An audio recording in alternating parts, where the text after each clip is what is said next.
Hello,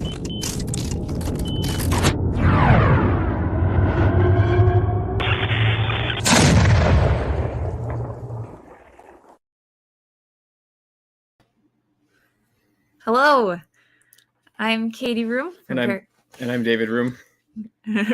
Periapsis Press. And today I'm going to talk about a tweet thread that we saw from Conan Esquire about what is a story. And I see Patrick already. Hello. So I'll just start with my news stuff. Okay, so those 3 indie book starters are Kickstarters, are still up, and I think the Codex Babylon one, the Crosstime Crusade series one, ends in 3 or 4 days. So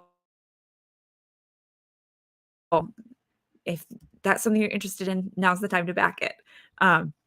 And I know Penance is very close to some fun stretch goals as well. So those are still up,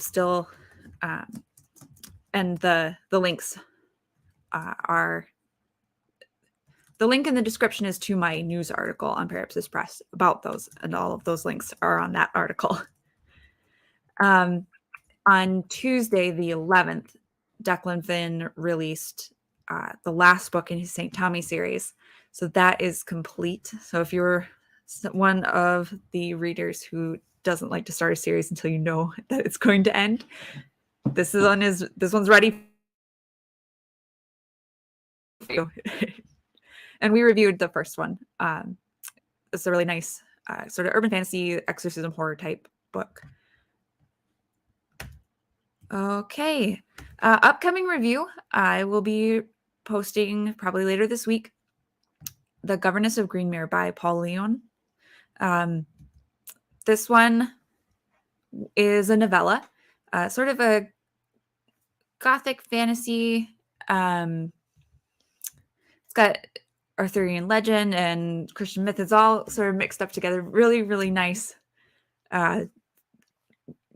craft to it. So just going to hit my top 3. My actual written reviews might be a little spoilery, but I'll try not to do that here. I really appreciated how this book took its time to set the stage and develop a tone and feel to it. That kind of goes back to that gothic fiction feel. The second thing I really liked was the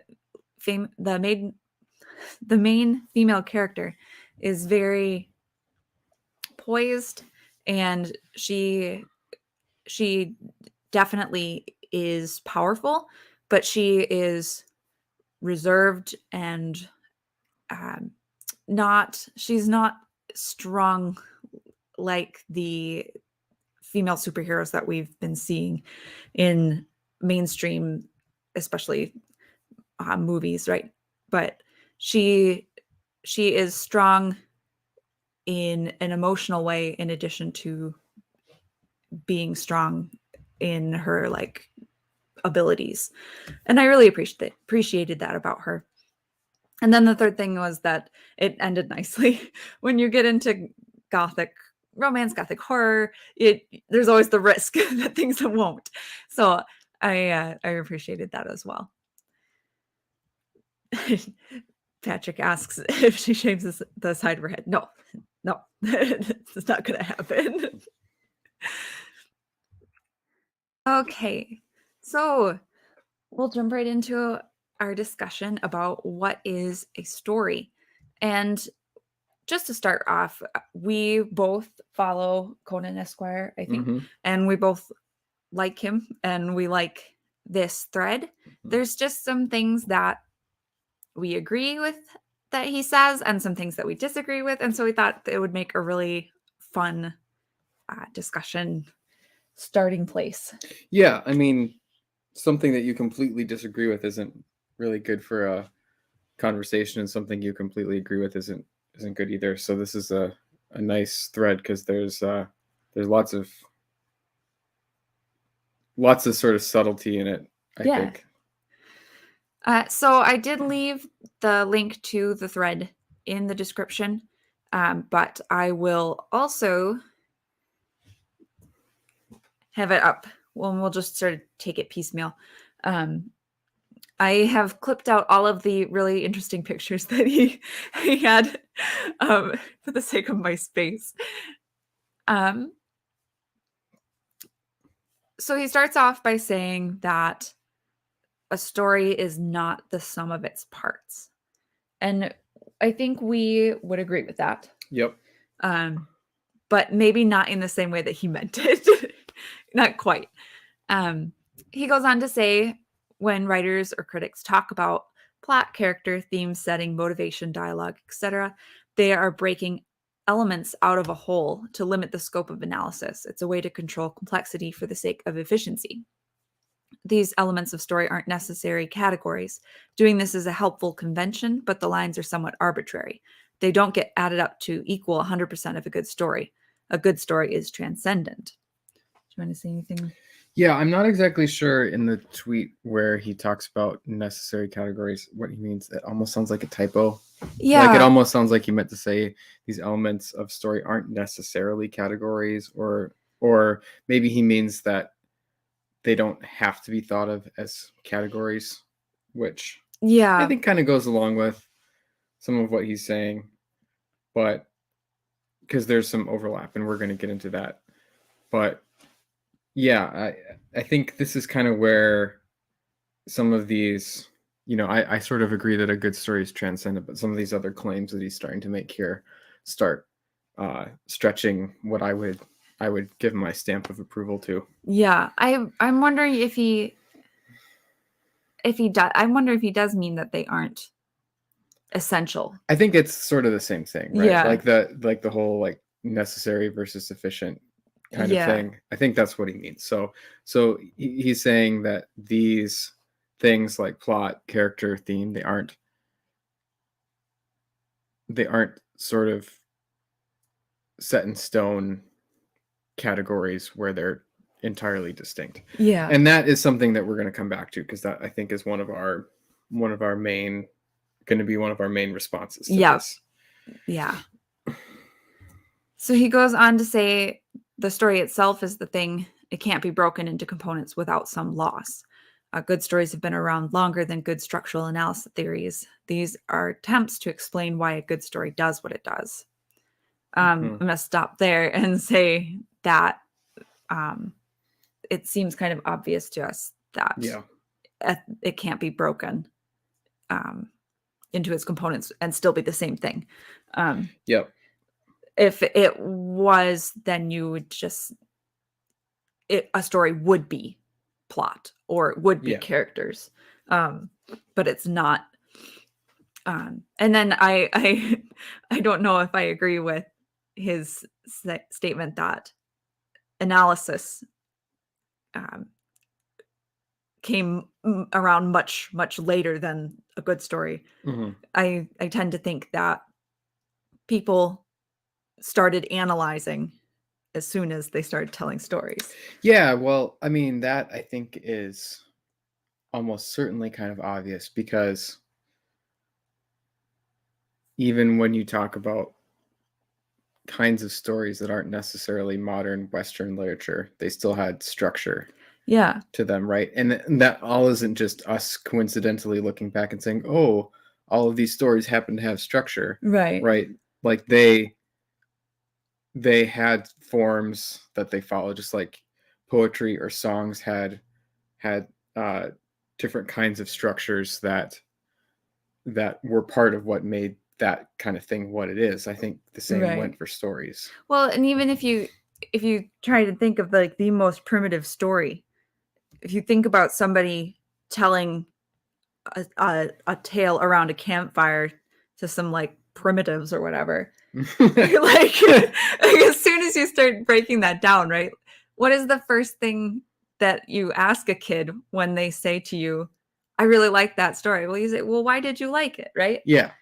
So it's just, Yeah. Not to belabor this point, but it almost is like it a really uncharitable reading of this would be like it's almost an example of the whole like ancient people are stupid fallacy. yeah, Like people were just doing stuff without really thinking about it, which I think we disagree with. yeah. And I don't want to put words in his mouth here, but Right. I think part of our analysis is going to be, and this is a Twitter thread. Like it's not an essay. I don't know how. Right. I don't know how much exactly how intentional he was being with everything he said here, but part of our analysis is going to be saying, what if somebody who like came to this thread and like took everything really literally, like what would they come away with? And that's something that I think we're concerned about. On Twitter, we're in a group of people who are a lot of authors, people who are writing, a lot of new writers coming to Twitter for writing advice. And, I don't want people to come to this thread and start thinking of it and thinking about what it's saying in too literally of a way, because I think there could be some stumbling blocks there. Not to get too much into writing advice, but he goes on, you can and should learn from those theories if you want to tell good stories, but they aren't sufficient to be the best. There is an artistry, an intuition, and empathetic present in it. Strong agree with that. Yeah. Right. When I outline a story, I know roughly how long each scene should be, but when I write it, that almost always changes, as by carving the story out of potentiality, I discover where my outline missed the truer dimensions of the thing itself. Having good taste is key to this. And then he links to a thread about taste. This is where I think things get kind of interesting. Yeah. Did you want to talk about taste first, or there's something else that I want to mention here? Go ahead. Yeah. So something interesting that he starts to bring up here is outlining versus actual writing. And I think here we're starting to see something that's sort of biased in the argument of this thread, right? So he starts off, listing these different components or categories of a story. And then throughout this thread, he's kind of arguing that a story there's something more to a story than the sum of these parts.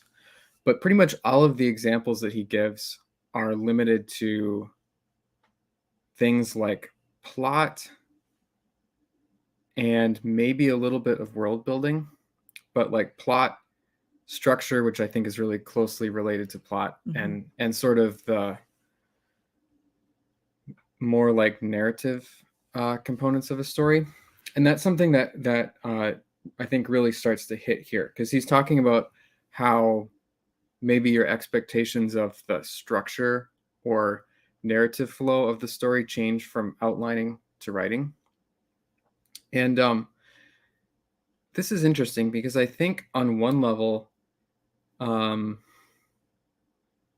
this is another thing that's kind of obvious if you've actually done it, because an outline isn't a story, right? Unless you're writing a really, really, really detailed outline, like an insanely detailed outline. There's just so much that's in the writing that's not in the outline. That's one of the things that I experienced a lot when writing, and it's kind of crazy because you can kind of have this high level idea of your story, but then like when you actually write it, all these crazy cool things happen. And I think he's sort of talking about this phenomenon, and he is talking about this because he talks, about carving the story out of potentiality, which is a great way to put it. But but then he says, I discover where my outline missed the truer dimensions of the thing itself. It's like, well, your outline didn't miss the dimensions of it. Your outline is just sort of a model. And the thing itself is constructed when you actually write. It's like, he's almost kind of talking about the story like it's this mystical thing that like when you outline it, it exists somewhere, but the outline isn't a perfect correspondence to it, and there's some mystical process by which it's weird. Yeah. I don't know if I'm fully on board with saying that an outline isn't a story so much as it hasn't been as developed quite as fully into like the final form of the story, if that makes sense. Well, Um yeah, and I mean, I think he's kind of making an argument here that even the story structure can change from the outline to the instantiation of it in the story. mhm. But something else that I would point out is that, like, even if you followed your outline perfectly, the outline is probably only capturing certain aspects or Right. components of the story, and there's all kinds of extra really good important stuff that doesn't happen until you actually write. Sure. And in this thread, that's not the stuff that he talks about. He kind of says, okay, these components like narrative structure and maybe some world building details and stuff don't really capture what the story is. Well, I'm sort of inclined to say what a lot of what the story is the stuff that's not in the outline. Sure. That makes sense. Patrick asked, and I mean, Sure, he's arguing that here too, but he has this sort of mystical way of talking about it. yes, Where I think I would be more matter of fact about it, right? Like, you can outline your story. The story itself doesn't really exist until you write it, but the thing itself is still just the words on the page that you wrote. Sure. You know,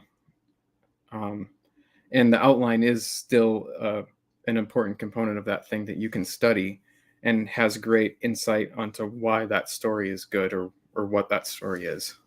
Where he's sort of arguing against it. He's sort of taking that the fact that there's this transformative thing that happens means that you can't understand the story with the outline. Right.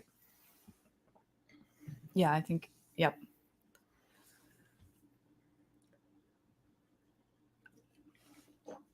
So Patrick asked, as a non-author, does a writer determine to write when they have the plot or the end or everything? Does the theme arise or are they planned? That plays into the whole pantser versus what is it, planner? Pantser versus plotter. Plotter. Yeah. It depends on the author, I guess. Mm-hmm. But I would say a lot of writers, especially with theme, bring it out afterwards. Or like, yeah, you can do both. Yeah, you can have some themes in mind and then bring other ones out kind of once you have a rough draft. Mm-hmm. I think this is something that we talked about in our video where we talked about theme, where it often doesn't take a lot of actual stuff in the story to make a theme. Yeah. Like, you could go back and strengthen stuff. Yeah, just tweak a couple sentences in a few different places and there's your theme. Mm-hmm. In my opinion, I guess. Yep. A theme that arises naturally from the story. Mm-hmm. Yeah, absolutely. Okay. I guess I didn't capture anything about good taste. So he linked to a separate thread about taste, and about developing taste. And I'm not sure how this plays into what a story is. He seems to be sort of veering off into what is a good story a bit here. I have a lot of trouble with this because it's one thing to talk about art and talk about taste, Mm-hmm. talk about whether or not something is skillfully done or whether or not it is tasteful, as in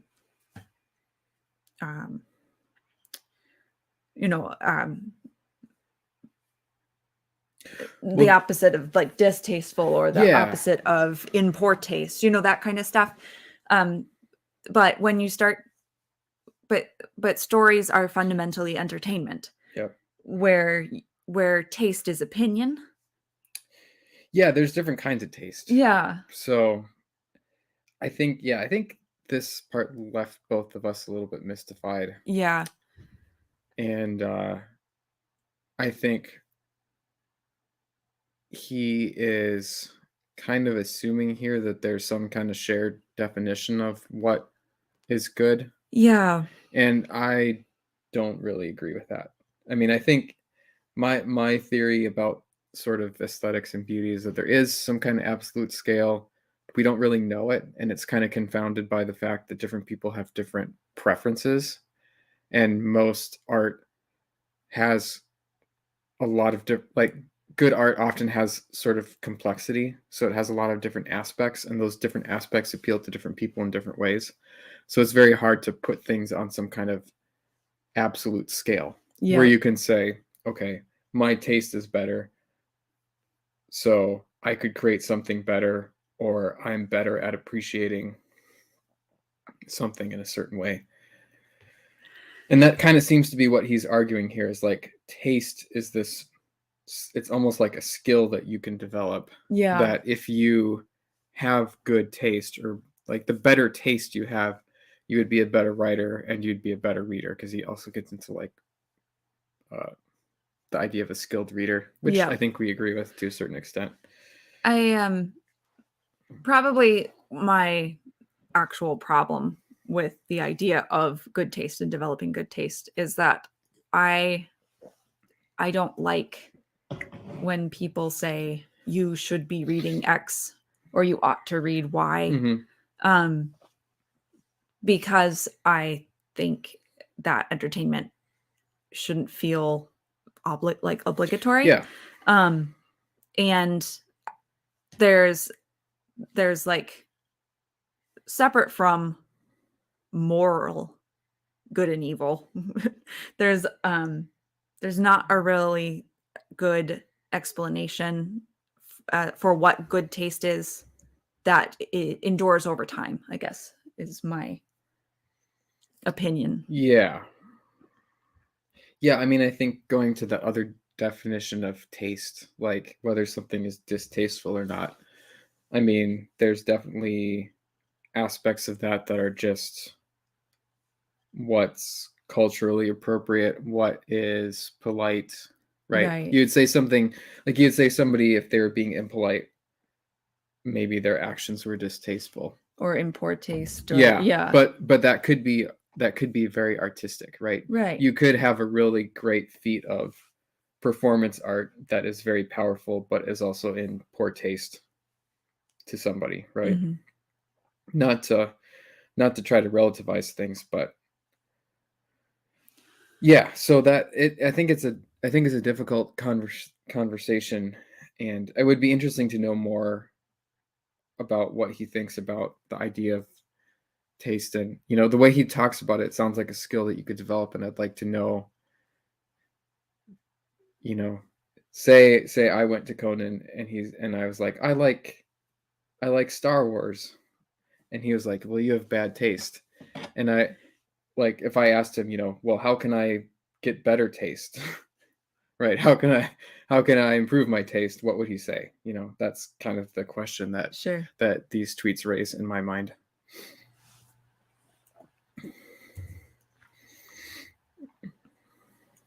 When people say write what you know, they don't mean Conan must write a courtroom drama. They mean that to write something true, you need more than a purely technical Hmm. understanding of the subject. Hard agree with Yep. that.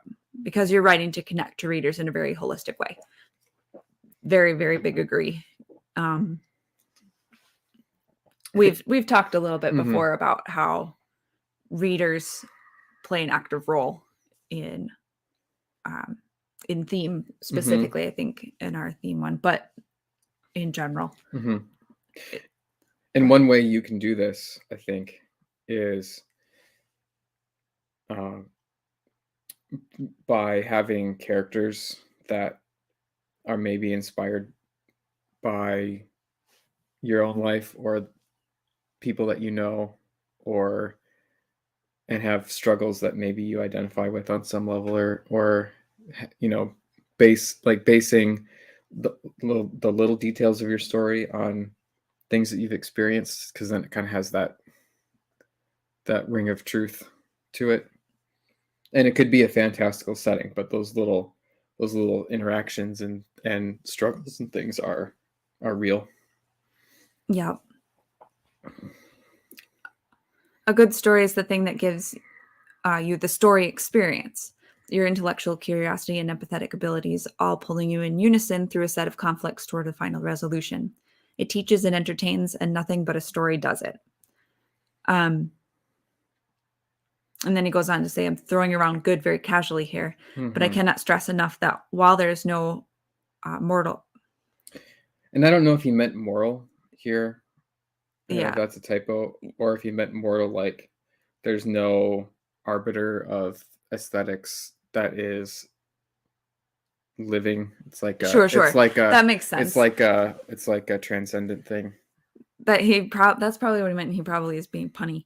Yeah, it could be. He's a good writer. I mean, this is a very well written thread for sure. No mortal arbiter of a good story. That cuts both ways. You have a personal obligation to pursue good taste, which accords with your ability to understand and recognize beauty. And I think this is where he links to another thread, and that's the thread that I have stuff about. I do want to say about the second tweet here. Yeah, there's stuff to talk about that one. For sure. I just wanted to group those together. It's interesting that what he's doing here is saying that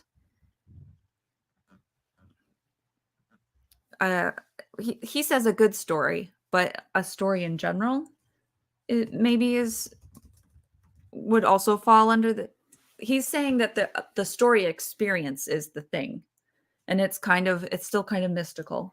Well, no, I mean, No? he explicitly says a good story is the thing that gives you the story experience.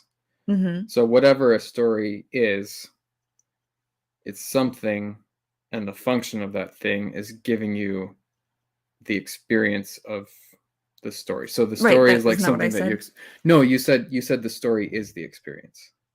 Right, like if we're saying what a story is, it is because he's so I didn't mean it is the experience, but it is like the main function of a story is to give the reader an experience. And because that's the function, and because we can't define it by its parts, we're defining it by its function here. Well, is what I'm saying. We're not defining it necessarily. He's just talking about what it does. I would say he's saying the primary thing that a story does is giving you this experience. Okay. And I think a reason that the story isn't the experience is because different readers are going to have different experiences, but it's just there's one story. Yeah. There's not a different story for each reader's experience of it. And the sort of general experience that he is talking about is very narrow. Yes. And this goes back to what I'm kind of arguing here, in that he's talking, he listed the components of a story, said they're kind of interconnected, and it's a shortcut to talk about them separately. And then he's arguing throughout this that there's sort of a special sauce that makes the story what it is, that's distinct from its components. And he's doing that by arguing that the different components of the story don't function or can't provide that sauce. But the specific components that he's talking about he's really only talking about story structure. And this is another example of sort of structure, because this what he's talking about here is mainly the plot. So a narrative movement, he's talking about a pulling, so the kind of narrative pull that draws the reader in. You want to find out what happens next. And he talks about conflicts. Yep. Right. So he's assuming that it's a narrative that features conflict as a pulling or a driving. force in the Or story. yeah, he mentions curiosity. Yeah, like you want a mystery of Yeah. some kind. You want to know what happens Yeah. next. I'm not really sure what he means by nothing but a story does it. If he's talking about the story experience. That Because you could argue that too, for sure. Well, I guess I agree in the sense that you can have bits of stories that suggest the rest of stories, and those can be communicated in a variety of mediums, including visual art. For sure, another medium that would function in a way that he describes here as the story experience. And I mean, this is artistic, abstract language, so I don't think he's saying that this is the complete definition of the story experience. Right. But intellectual curiosity and empathetic abilities all pulling you in unison through a set of conflicts toward a final resolution. Music does that too. Sure, right? Yeah. So if you look at the sonata form, for instance, is all about a kind of known structure where something is stated, it's developed, the music modulates through different keys and different things, and there's a intense functional pull of the music kind of through these conflicts back to home base, right? So and I mean that 100% literally, right? That's a very literal way of talking about the structure and function of Western classical music. And maybe you could say that that is a story in and of itself, or it hints at a story. Yeah.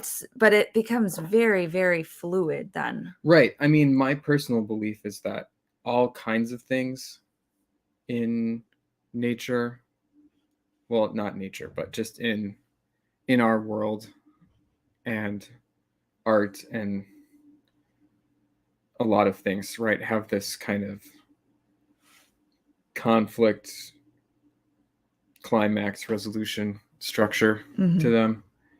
And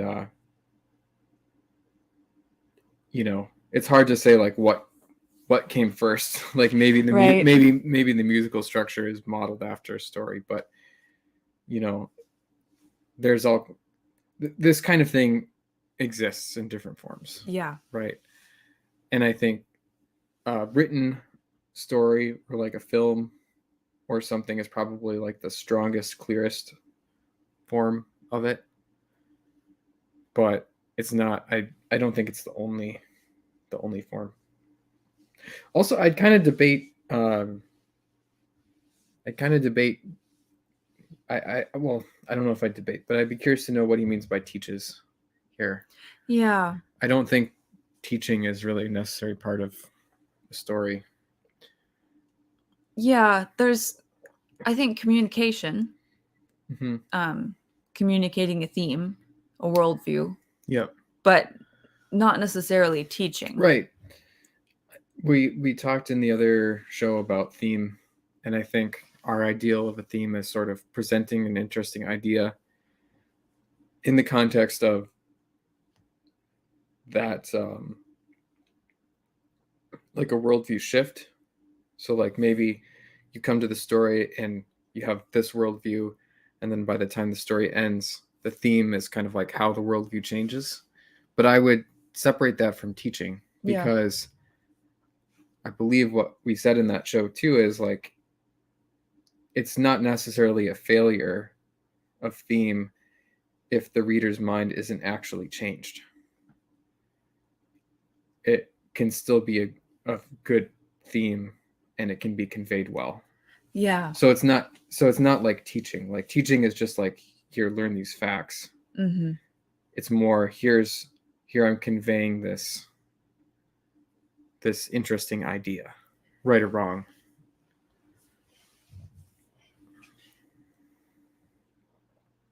So Patrick sort of chimes in here. Lord of the Rings doesn't teach me that doing the right thing has consequences, and sometimes they're worth it to save the world. I want to read a story that exhibits the lesson without teaching. Yeah. That's a good way to put it. Mm-hmm. I would say message fiction Tries to teach. Or like a fairy tale with sort of an obvious moral lesson. Mm-hmm.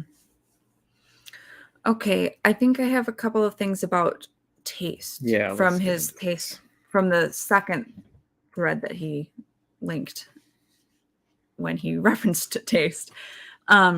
He said, I don't think the distinction between objective and subjective in art criticism ultimately obtains. I think beauty is objective. And then later down the thread, after he interacted with someone who commented on his thread, he says, it does make sense. As a linguistic perspective, it is good, objective versus I like it, subjective. But in all cases, you like it because something about it is good. Yeah. And I think that kind of makes sense to me. Mm-hmm. What he's saying, subjective versus objective. The problem I have is, where does this fit into with taste? Mm-hmm. Right. And, well, doesn't this then say that if you like something, there is something worthwhile in it, whether or not it is considered good taste?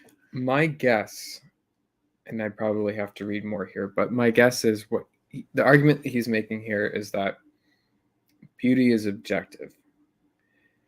So your taste would be your capacity to correctly recognize beauty in something. Mm-hmm.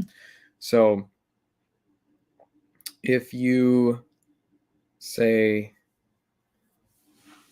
like things that aren't beautiful, you're not doing that correctly. Like that faculty within you is not functioning correctly. Okay. Whereas if you like things, and then when you analyze them, you sort of find that, oh yes, this is actually beautiful. Sure. What he's calling objectively good is like beauty. Then your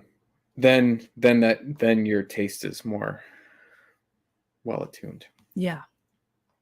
Okay. And I think I generally agree with this. I wouldn't use this exact terminology to talk about myself. I agree with the subjective versus objective and beauty and art, and I still struggle with telling people that they need to, that it's a responsibility to, what does he say here? Yeah. A personal obligation to pursue good taste. And again, this goes back to your question of how would one do that? Yeah. He'd probably have some argument where you'd sort of go to authorities, cultural authorities, for here's a reference point for what's good, and then study it, is my guess. Or read X, Y, and Z. I have trouble with that. Yeah, me too. I think, can you go back to the taste? Yeah. One, I think part of my issue is that I don't know if I would use beauty as the sort of keyword there. I kind of see things as being good, but things can be like, I think beauty is kind of overloaded word. Sure. I agree. People, I don't know, it's this kind of like, I don't know, is it Aristotelian, like with a scale of being? People want to be able to put everything on a scale. Oh. And like put everything on a grade of more beautiful, but I think that doesn't quite work. And there's things that are good and good art that aren't beautiful in any kind of traditional aesthetic sense. So this is maybe going back to like this scenario we talked about where you could do some kind of very strikingly good, important performance art that's in poor taste by somebody's measure. Mm-hmm. So that's kind of my thing. But I do agree with the sentiment that if you like something, you should like it because it's good. And I think it's good to be able to explain why. Like if Mm-hmm. you have this knee-jerk reaction to something and you're like, "Oh, I like that." It's good to be able to think about why and find that you have good reasons for it. Yep. Continuing with the original thread, he says, stories are thus symbolic in the Jungian sense. A great one is the most complete expression of itself. It can actually be reduced. It can't. It can't actually be reduced or dissected to gain a complete conscious understanding of it. There's always something that is only expressed through the thing itself. I want to stop there. Mm-hmm. At first blush, I thought this was a really interesting way to say that. But then when I was thinking more about it, I realized it just sort of breaks down to that secret sauce element that we were talking about again, Mm-hmm. where you can't understand it. You can't look at the elements that we've talked about and find the story, I guess. And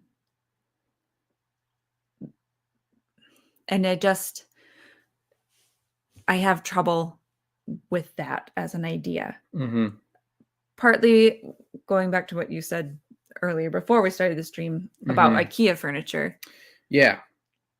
When you get a chair in a box, it's not really a chair. Mm-hmm. It's all the parts. Mm-hmm. But everything that makes the chair is there. Mm-hmm. Once you've put it together, there's not something more there that you didn't understand before. Mm-hmm. If that makes sense. Well, I don't know, maybe now is when we want to get into this, but sure.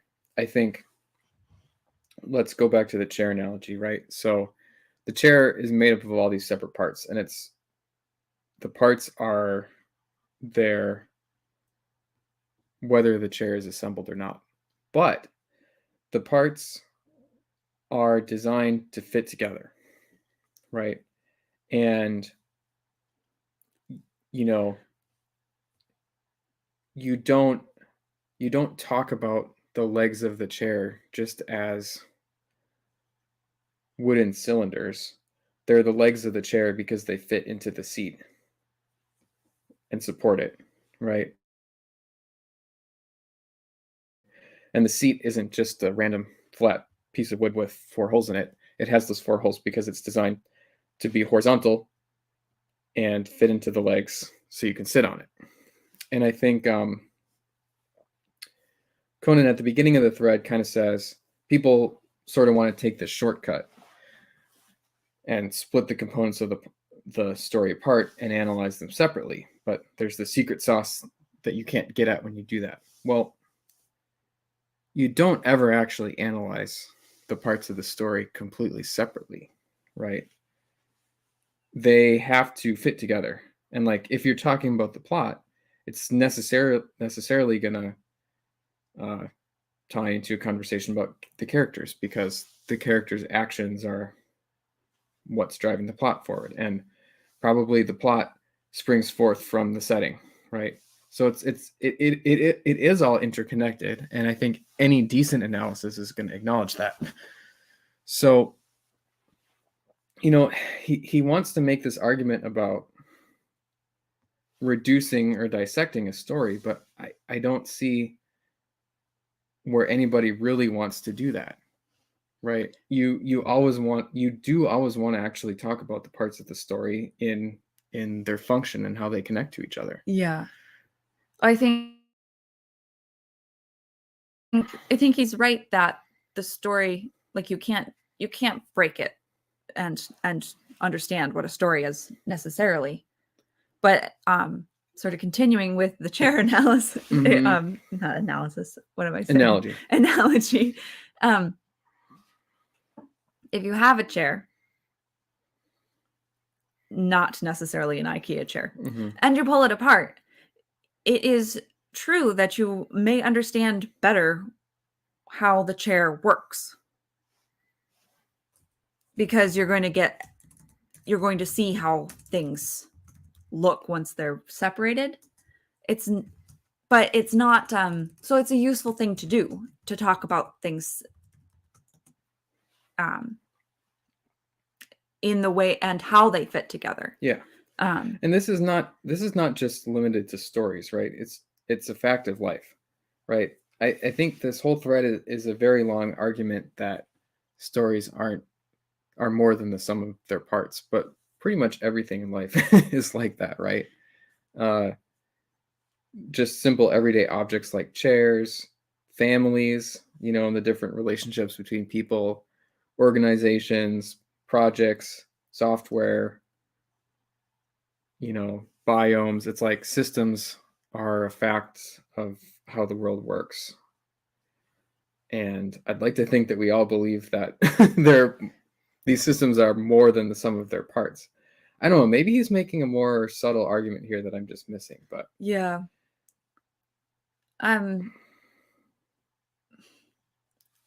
Yeah. And I think that the something he's getting at is, I don't know that I agree that it exists. As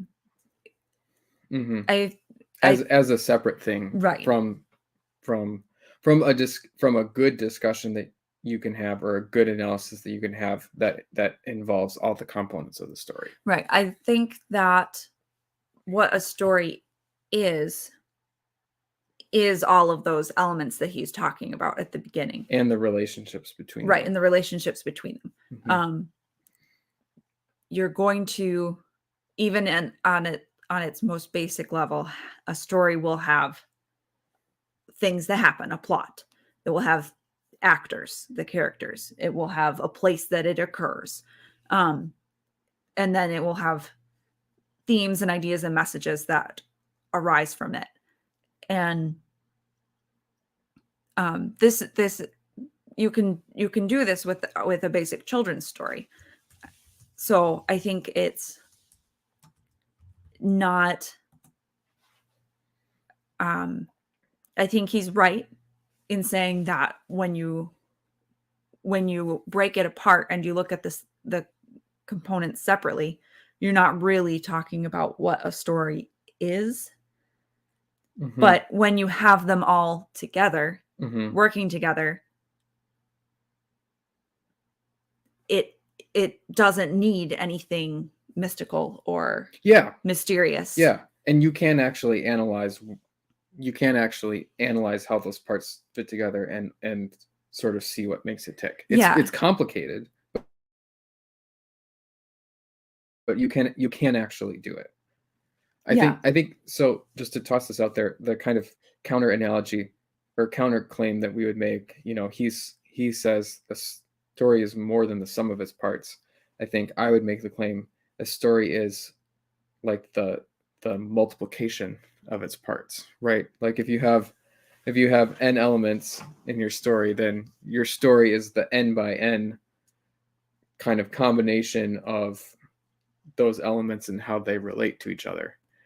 And in the missing elements that he doesn't talk about in this thread, and in those connections, you can find the secret sauce that he's saying that you can't analyze. Yes. There's a lot there, right? It is very complex, and that's why I agree with him. That's why people break it down. But the breakdown is not to break them apart so much as it is to identify where they're connected. Yeah. That's how I would say. Yeah.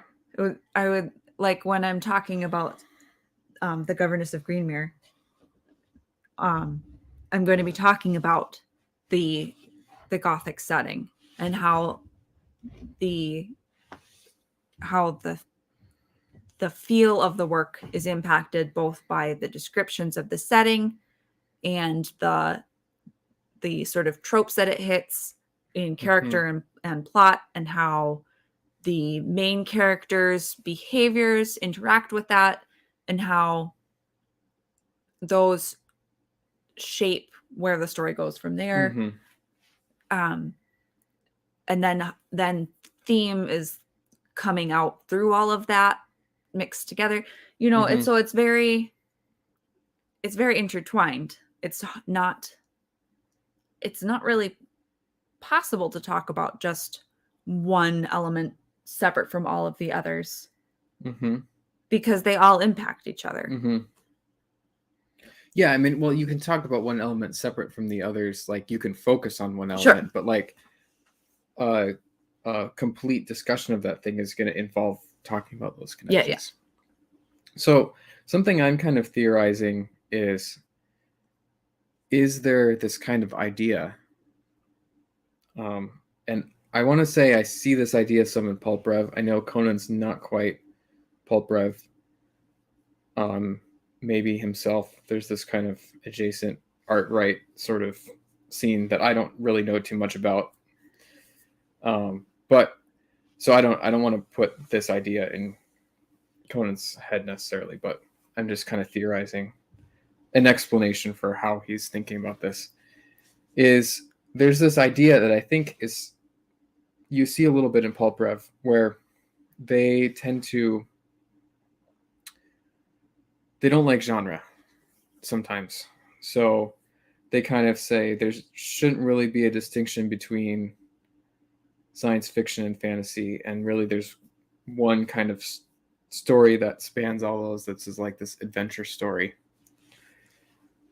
And they also are very dismissive of world building. And I'm kind of wondering if those two ideas come out of a way of thinking that says these components of the story are indeed actually distinct, or can be reasoned about in isolation. And if you believe that, right, like if you believe that the plot was really distinct from setting, or could be analyzed separately, then I think when you had a story where those things did actually interconnect and play off of each other really well, then it would be kind of a mystery about why it was so coherent and cohesive. So you would be looking for that secret sauce. So I don't know. I don't know if that's what's going on here, but it was one explanation I came up with for maybe how some people would think about this. I don't necessarily think that's what Conan's saying, because he is sort of arguing that on some level that you can't separate the different categories. Right. He talks about them overlapping at the beginning. I think authors really want things to be sort of supernatural, to feel like they're tapping into something. And there is definitely a feeling of that when you do write. Like, it's something I've experienced. Yeah,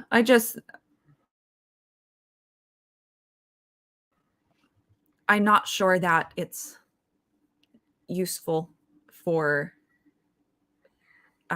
either readers in a sense of thinking about stories, or writers who are thinking about how to write their stories, to say that there's some mystical element to it,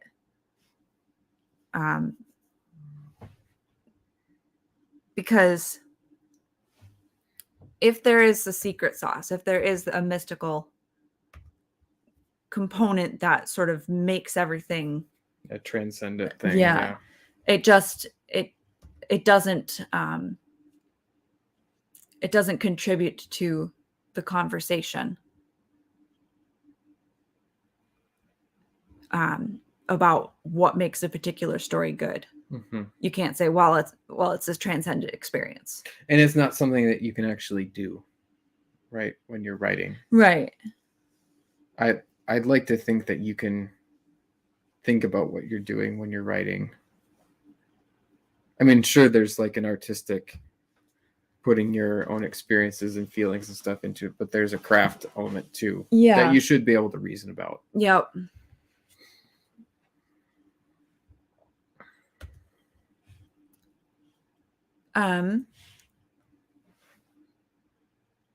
So Patrick mentions how authors like King talk about characters and things happening without them necessarily being active in that, and that being kind of a mystical element. And King's a pantser. Right? Yep.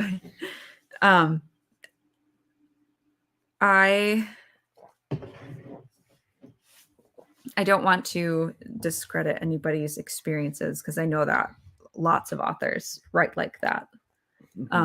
But I kind of want to say that though they're not necessarily drawing out of nothing. Things aren't happening with like they like King is a really experienced writer. So he is going to, when he's writing, have ideas that fit in with his genre, with either subverting or fulfilling reader expectations.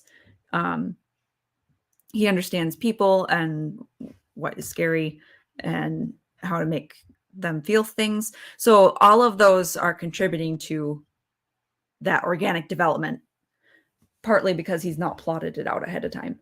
Yep.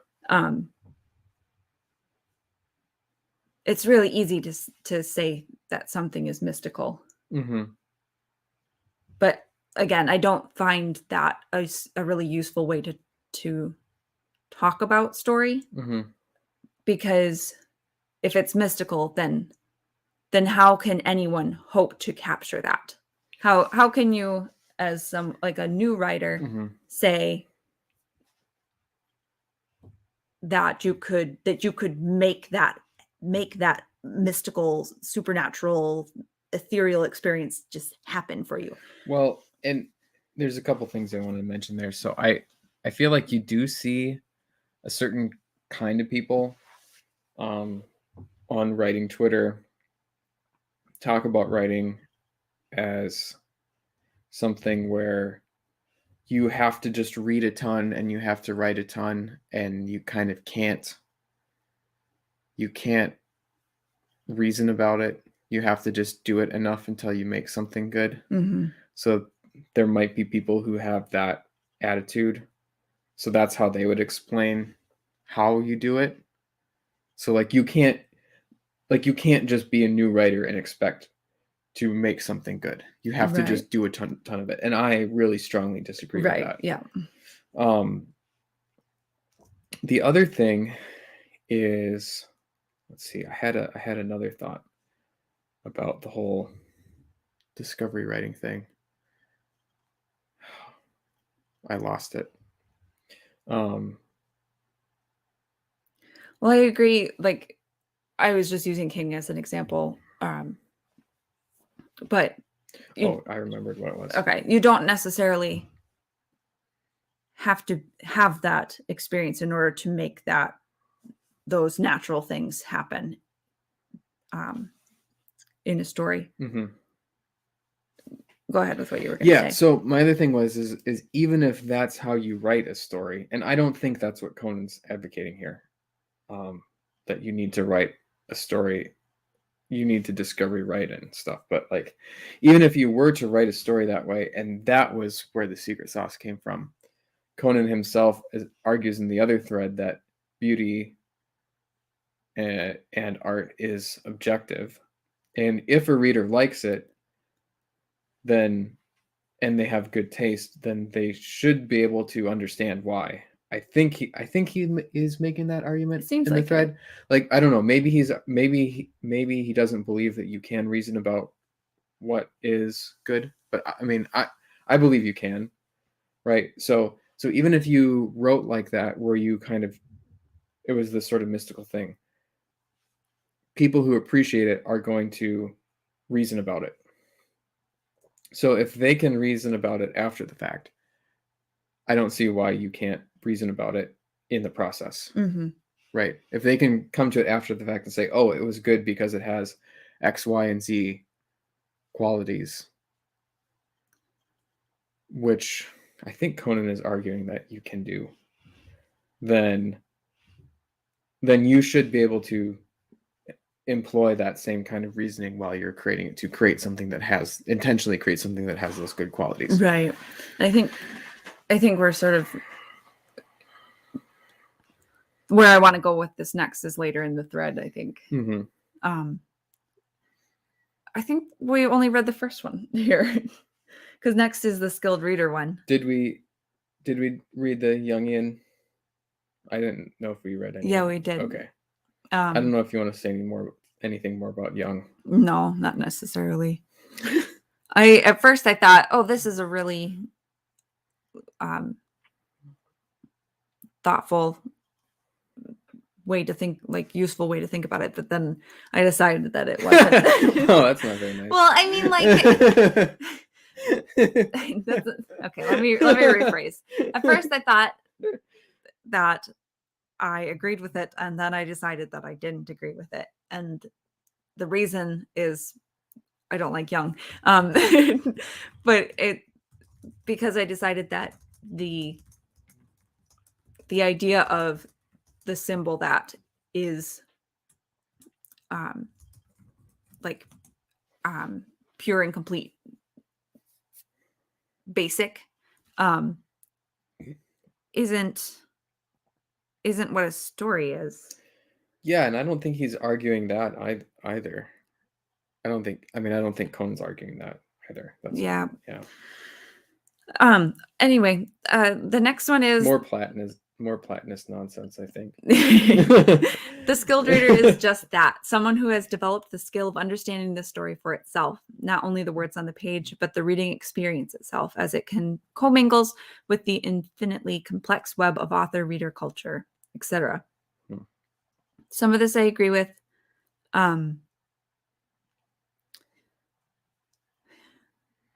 He's suggesting, it's interesting to me that he says skilled reader capitalized. I think I'm a pretty skilled reader, but I don't know that I'm not really sure what this looks like practically.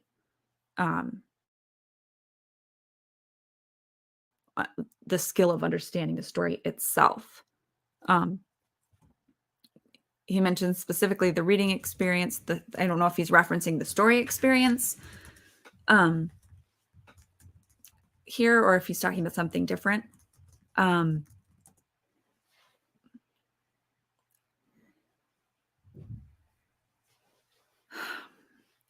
I guess I'm not sure. I think that a reader, it's tough because there's multiple levels, right? Like there's like the actual skill of being able to read words on a page. Mm-hmm.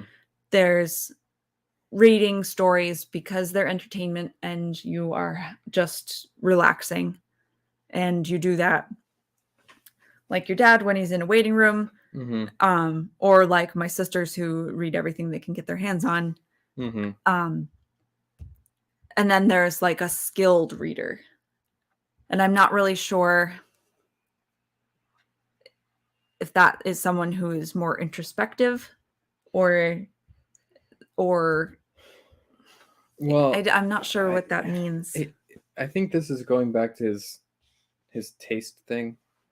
So a Could skilled be. reader would be like somebody with good taste that could identify all of the objectively good qualities in your story and contextualize them properly. I don't know. This whole tweet is kind of abstract Yeah, and it I seems think very general. that's my problem with it. It's abstract. I'm not really sure what he means necessarily. He goes on to say, ever hear these arguments about stories? Is it good? Is it bad? They broke canon. They weren't true to authorial intent, etc. And want to pull your hair out. No, I live on that stuff. These are usually proxy arguments, weak grasping at words that will always be insufficient to express real meaning. I don't know. This he really lost me with this. And I think I might know what he's talking about, and I'm imagining these 2-hour-long video essays about the meaning of the Star Wars movies, kind of thing, that are making these really complex arguments about. I think actually there's another tweet later that gets into it more. Might be the next one. But, yeah.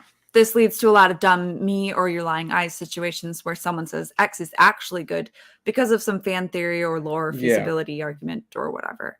If you have good taste, trust that. Yeah. Okay. So yeah, he's definitely bringing back the taste thing. But going back to these arguments, so he wants to. It seems to me like he wants to say that these kind of things, and I don't know if this is what he means, but like I'm picturing these 2-hour video essays, and I think the word fan theory and lore is kind of what triggered that thinking in me. So he seems to want to say that these arguments are just inappropriate. Like whatever these discussions are, they're just not worth having at all. And what I would say is, can you actually go back to the previous one? Yeah, because these like arguments about stories, proxy arguments, grasping at words. What I would say is, if you believe that, it's not necessarily because they're arguments that are totally inappropriate or not worth having. They might just be bad. That's my opinion of a lot of the fan theory stuff, is the pursuit of trying to understand a story through analysis is not an invalid pursuit. Like that's what Conan seems to be arguing. He's trying to say this stuff is invalid. I think what's invalid, or what's wrong, is people approach it with bad presuppositions. They want to prove a point. They are trying to make an argument that there isn't actually evidence for, right? So it ends up being a bad argument. I think there's only so much that you can get, going to the Star Wars example. There's only so much that you can get these movies to mean, because they're made by committee. Even the George Lucas movies, he had his vision and there were a lot of other people that tweaked things. So it's like, you can't, I think it's really hard to make big arguments about theme and whatnot. I mean, just never mind too that the movies are, a movie is like a 2-hour-long thing that's got 10,000 words of dialogue in it at most. There's just not a lot there. But all that to say is, Conan seems to want to say this is just an invalid pursuit. And I would say, no, it's not an invalid pursuit. Those are just bad arguments. Sure. When he says insufficient to express real meaning, I think it's important that when you're doing an analysis, you have the assumption either that the recipient of your analysis has either read the work or not.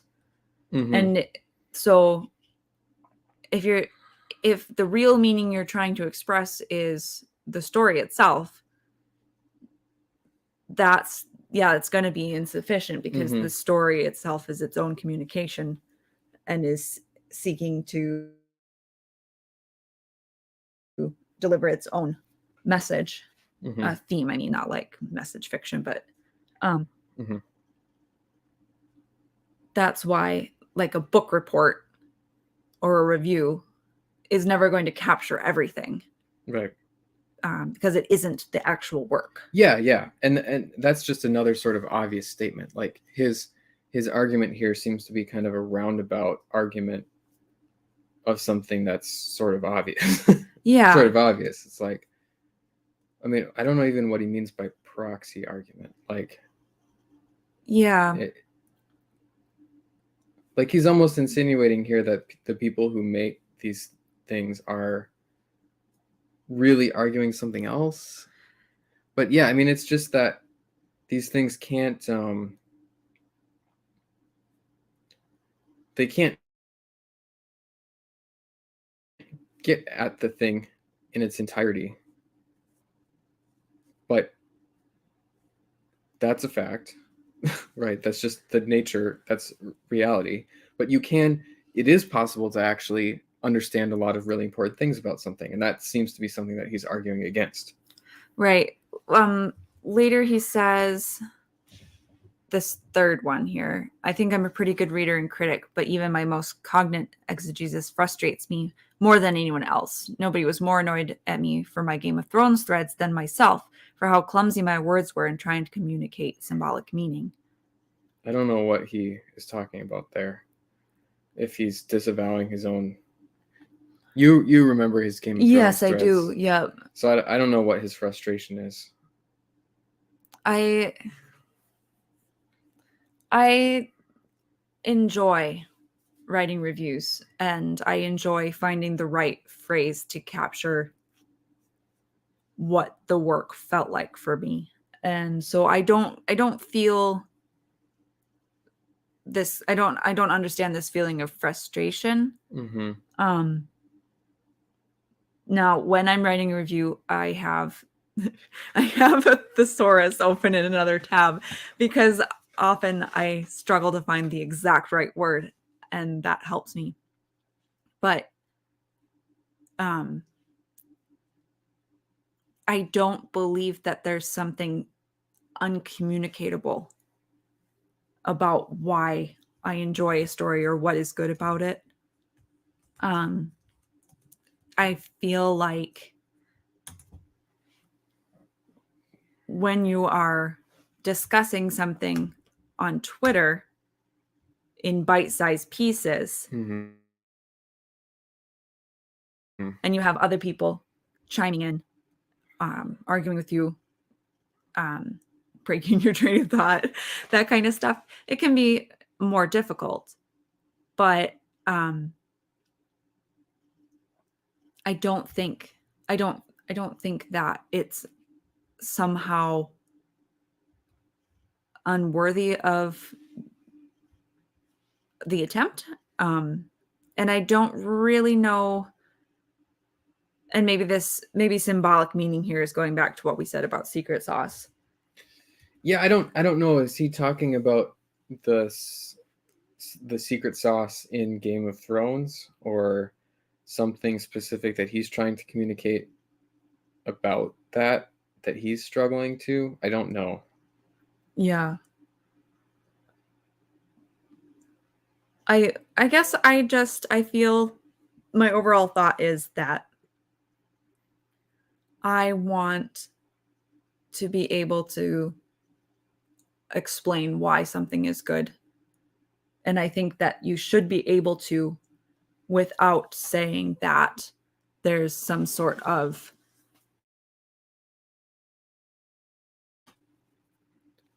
transcendent. Unexplainable. Yeah. Unexplainable. Experience. Unexplainable is a better word than transcendent. Yeah. I think I think we all agree with Conan that there's sort of objective good qualities to things. Yeah. We probably disagree some about what they are, but we agree that there are objective good qualities to things. But yeah, we should be able to explain most of it. Right. And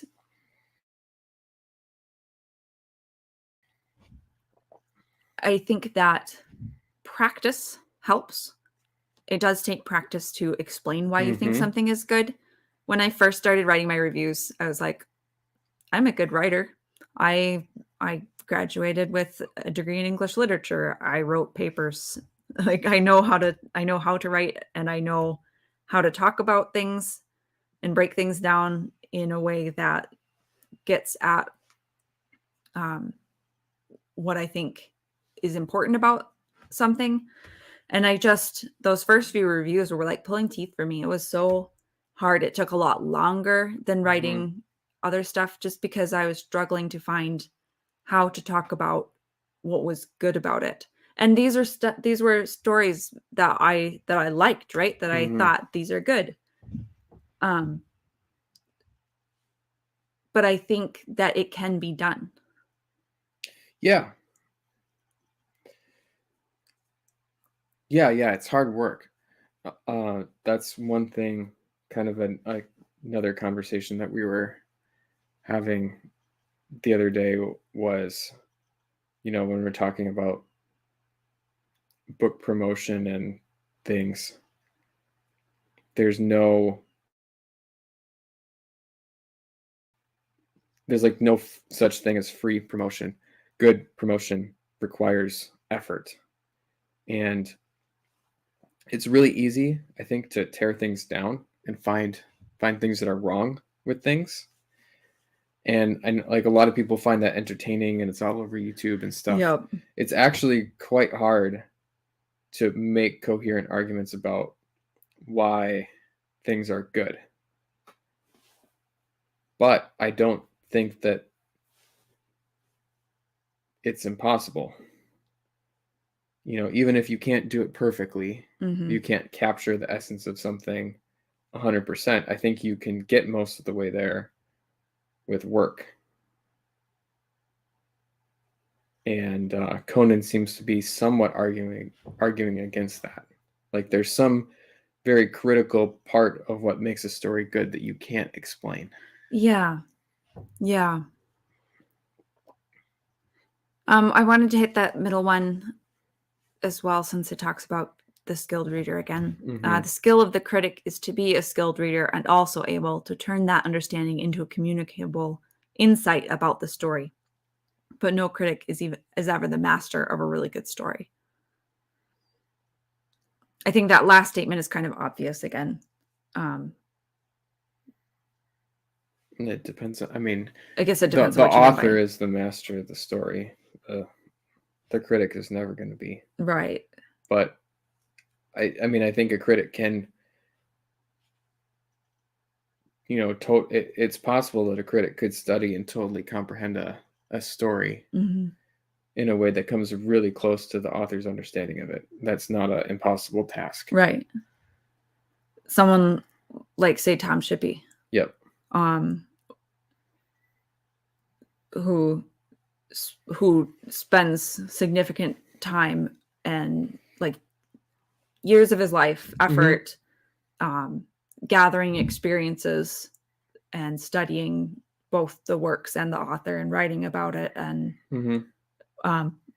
doing that, putting in that practice to communicate it.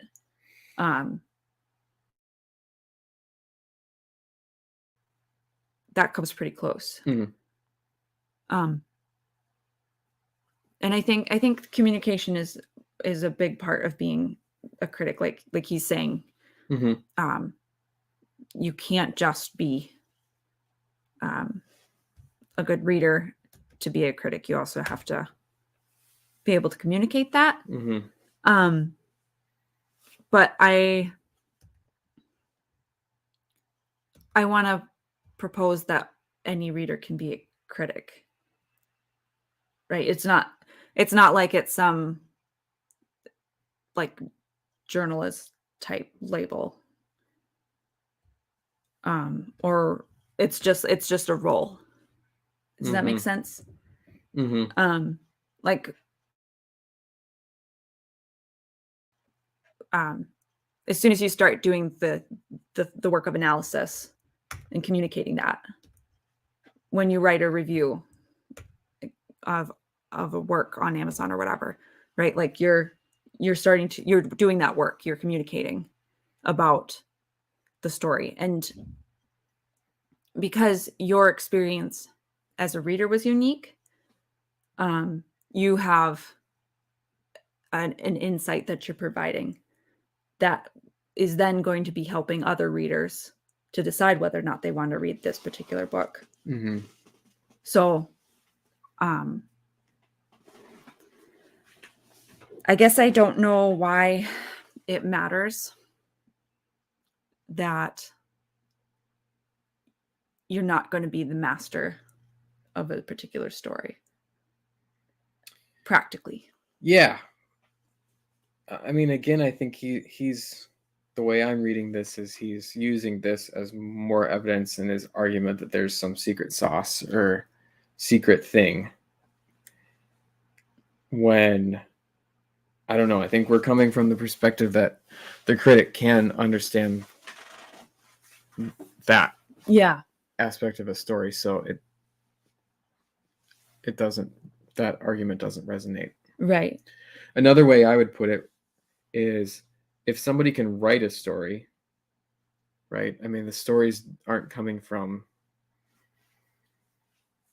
some supernatural place. If a person can spend a year writing a book, then another person should be able to spend a year understanding that book. Sure. Right? I could give Patrick all my notes and he could probably understand my work really well. And there's nothing magical about it. So unless this this special element is something that's sort of uniquely tied to the author and can't be shared, I don't think that's the argument that Cohen's making. He seems to be arguing that this is something that arises from the story itself. Like the story itself can exist on the page and it has this quality whether or not the author is there or whatever. But yeah, it's yeah, I wonder if he would say that the author is the master of a good story. Yeah, that would be a good question. Because the way that he's been talking about this, I kind of wonder if he wouldn't. Should we keep moving? Yeah. Oh, it's just one more. Okay. Yeah, I thought we were getting pretty close. The story is the thing itself, considered all together. It's the narrative, the words, the medium, the experience, the significance, etc. All the breakdowns, criticism, analysis, etc., all somewhat arbitrary moves to limit complexity for sake of communicability.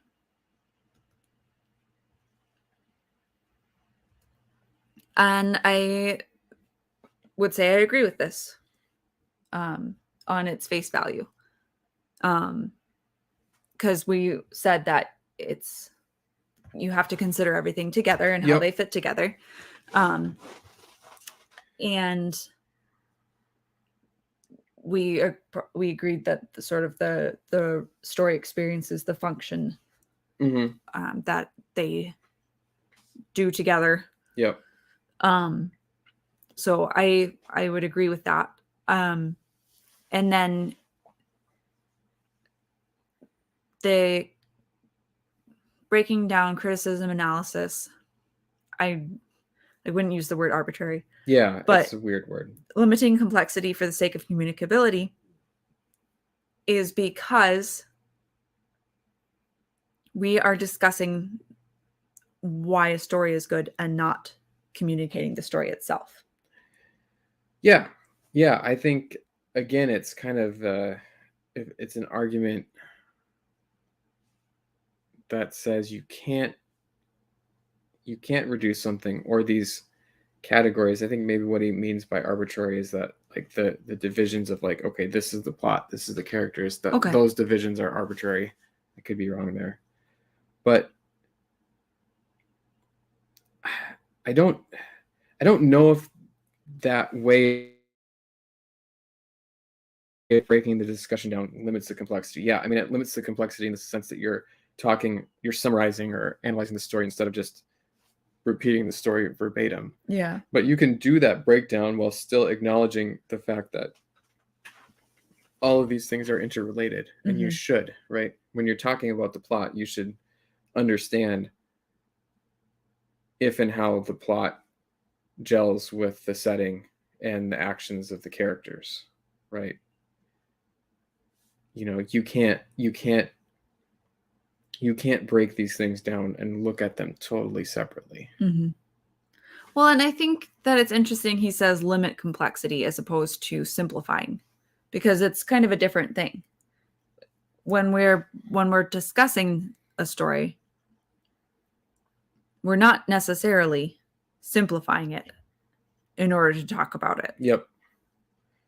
We are limiting the scope of what we're talking about. So if we're talking about just setting, then we're going to talk about the elements that you would think of as setting, and maybe how other elements like plot and character impact setting, or how setting impacts them in tangible ways. But we're not simplifying, which would be something rather different. Yeah, and when we're analyzing, we're trying to understand the complexities of the story, right? We're trying to capture that. If there's structure there that is important, we want to get at it, even if it's complex. So yeah, it's an interesting summary. I think there's a level on which we really agree with this. Yeah. Because, yeah, the general idea that a story is more than those individual pieces is definitely true. Yeah. But, the individual pieces are not entirely separate.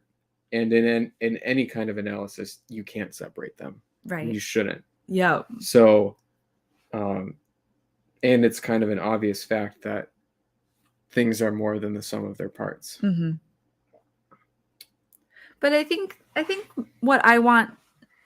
point that I want to make out of this, coming at it from a reader's perspective, is to caution readers away from thinking that they can't understand or communicate a story. Yep. Because that seems counterproductive.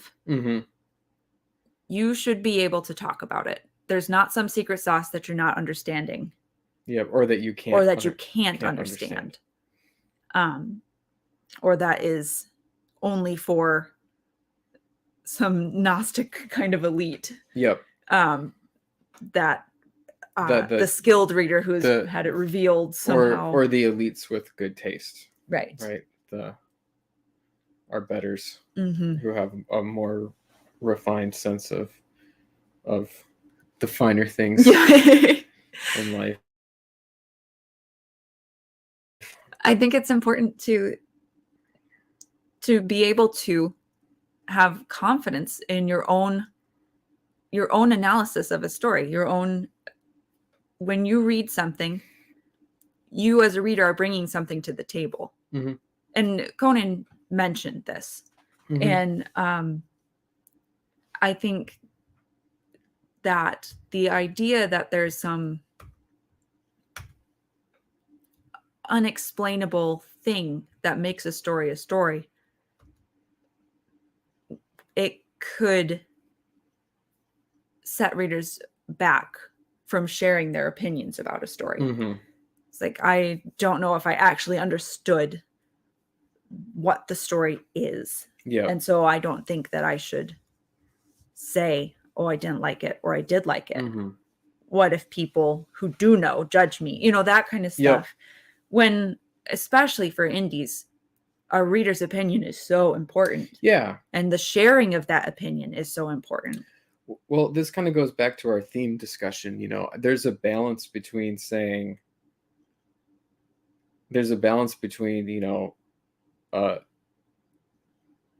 the meaning on the one extreme, the meaning of the story is what the reader assigns to it, and the meaning is what the author intended, Mm-hmm. because the author can fail to actually communicate their intentions properly, and the reader can fail to understand obvious things that the author is communicating. Mm-hmm. So yeah, there's a balance between those ideas. Yeah. And it can be helpful, I think, for authors or for other readers to get readers' takes on it, Mm-hmm. right or wrong, whether those match up with the author's intentions or not. Yeah. I think not to get too much into writing advice, but from the writer's side, I would be kind of concerned that aspiring writers would look at this thread and they could kind of take away one of a couple of different extreme ideas. On the one hand, they might think there's this kind of special thing that transcends the individual parts or even their relationships, because Conan does talk about the categories overlapping. Mm-hmm. And they might think, I have to somehow figure out and be intentional about doing this special thing that doesn't quite fit into any of these categories. And I think that could really discourage a writer. I really think the main thing in writing is having a solid story structure and then having unique ideas and telling something that's meaningful to you, and just really just getting something out there. Especially rough draft, you can always polish things up. So I would be worried that somebody would look at this thread and say, oh, I've got to figure this out somehow, and just have them get hung up on it. On the other extreme, they might look at this and say, well, they might correlate this special sauce with theme and be like, okay, well, of all these component parts, they're sort of separate. This I don't want to keep saying magical. I don't want to put those words in his mouth. Right. But he's definitely talking about there's something special, right? They might think, okay, I have all these separate pieces. I can just put them together. This special thing is going to either come out or it's not. So I'm not even going to try. Sure. Right. So maybe they don't bother with something. And, they finish their rough draft. It's structurally sound. All the pieces are there. And they're just like, okay, I'm going to hit publish. Yeah. So there's a balance there too, where,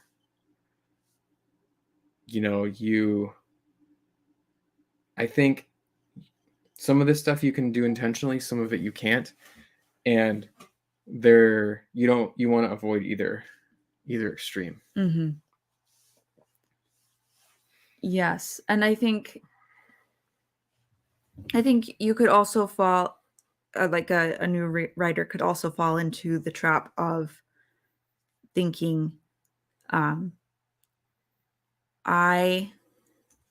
if I put out a book and it doesn't do well, it's because it was missing some sort of magical or specialness that I cannot explain, cannot really understand. So I just have to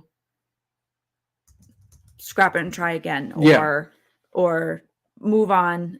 The first book is going to be crap anyway. Yeah, I need to read more. Yeah. Instead of doing the work of looking at their own work and with an analytical eye, and instead of trying to understand, just saying, well, it's impossible to understand. Or getting feedback from other people, skilled or not.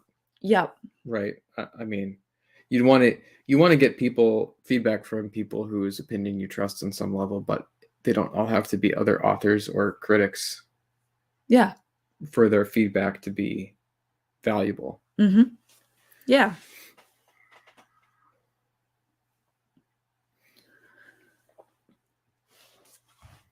All right. I think that's it. Yeah. Help support indies. Leave reviews. Don't worry about whether or not you got it. Mm-hmm. Your communicating your experience is an important element to and helpful for other readers to find the book Mm-hmm. that you did enjoy, and maybe not waste their time on a book that has is lacking in areas or is not to their taste. Mm-hmm. Or even their genre Yep. preference. That's something we didn't touch on too much in this discussion, but I think genre preference plays a big role in Yeah. these things, and it's totally separate from taste or Yep. aesthetic sense or beauty. Yep. So yeah, reviews, discussing stuff on Twitter, Mm-hmm. things, jump in. Don't feel like I don't want people to come out of this sort of discussion thinking I shouldn't share what I liked about Mm-hmm. something. It's invalid to try to understand or try to argue. Yeah, try to communicate. I think it is actually good, Mm-hmm. And I do reviews on Periapsis Press. They're all long form and they're always positive. So Mm-hmm. and I've been trying to encourage people to, if you see something on Periapsis Press that you have read, to leave your own mini review in the comments, because Mm-hmm. I think that Amazon is good for helping readers decide, should I buy this book? But I think I would really like It's to not for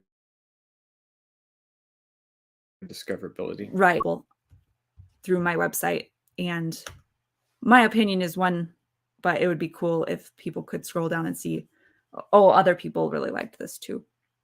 Oh, there's Fiona Wolf. Just right at the end. Mm-hmm.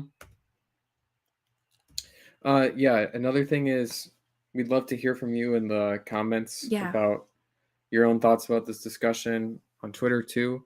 And we'd love to hear in the comments or on Twitter about other topics that you'd like to hear us talk about, because we're always looking for topics for these streams. Yeah. And it's fun. It's fun being part of a bigger conversation and getting to talk about the stuff in a long form way. I mean, we both love Twitter, but it's sometimes not the place for more complex discussions. And it's fun to do this and kind of have a record of our thoughts about things, and also interact with anybody who's in the chat. So Yeah. All right. I think that's it. You guys have a great night. have a good night.